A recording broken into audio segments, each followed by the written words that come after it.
الحمد لله رب العالمين وبه استعين واشهد ان لا اله الا الله وحده لا شريك له واشهد ان محمدا عبده ورسوله اما بعد. گرامی قدر مشاہدین، نبی کریم صلی اللہ علیہ وآلہ وسلم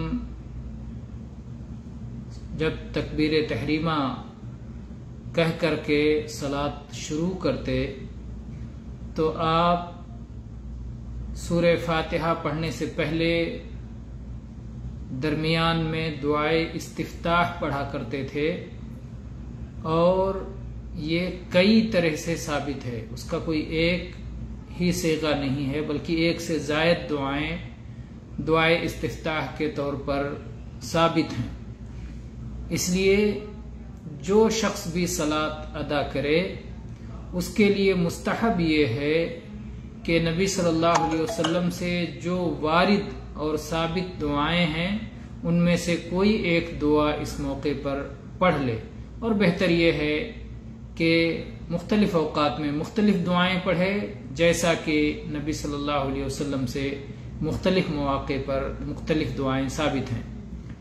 آج ہم صرف ایک دعا کے ذکر پر اکتفا کریں گے، اور یہ ابو ہریرہ رضی اللہ عنہ کی روایت ہے، متفق علیہ حدیث ہے صحیح بخاری میں 744 نمبر پر، اور صحیح مسلم میں 598 نمبر پر یہ حدیث آئی ہے.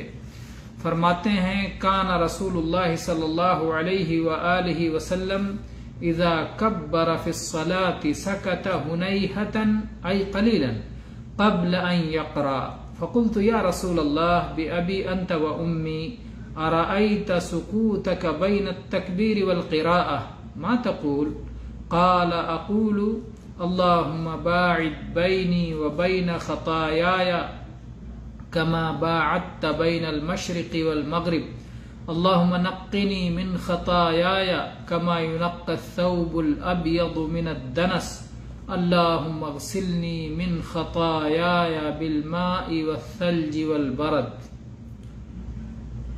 ابو ہریرہ رضی اللہ عنہ بیان کرتے ہیں کہ رسول اللہ صلی اللہ علیہ وسلم جب صلاۃ کے اندر تکبیر تحریمہ کہہ لیتے تو اس کے بعد تھوڑی دیر خاموش رہتے، تلاوت سے پہلے، قرات سے پہلے.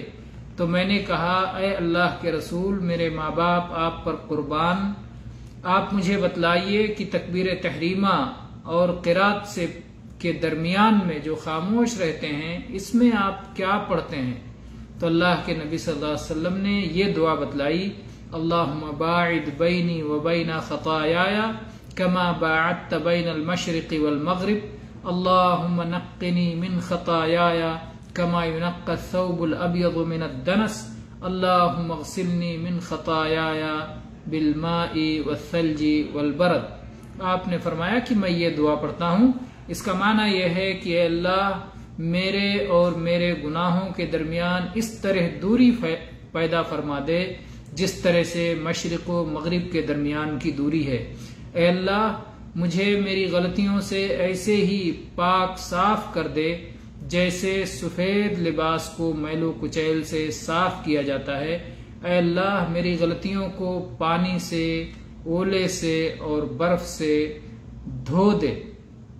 تو یہ ایک بہترین دعا ہے جو بخاری و مسلم میں ثابت ہے. نبی کریم صلی اللہ علیہ وسلم جسے تکبیر تحریمہ کے بعد اور سورہ فاتحہ کی تلاوت سے پہلے پڑھتے تھے، ہمیں بھی اسے یاد کرنا چاہیے اور پڑھنا چاہیے. واللہ تعالی عالم والحمد للہ رب العالمین، صلی اللہ علی نبینا وسلم.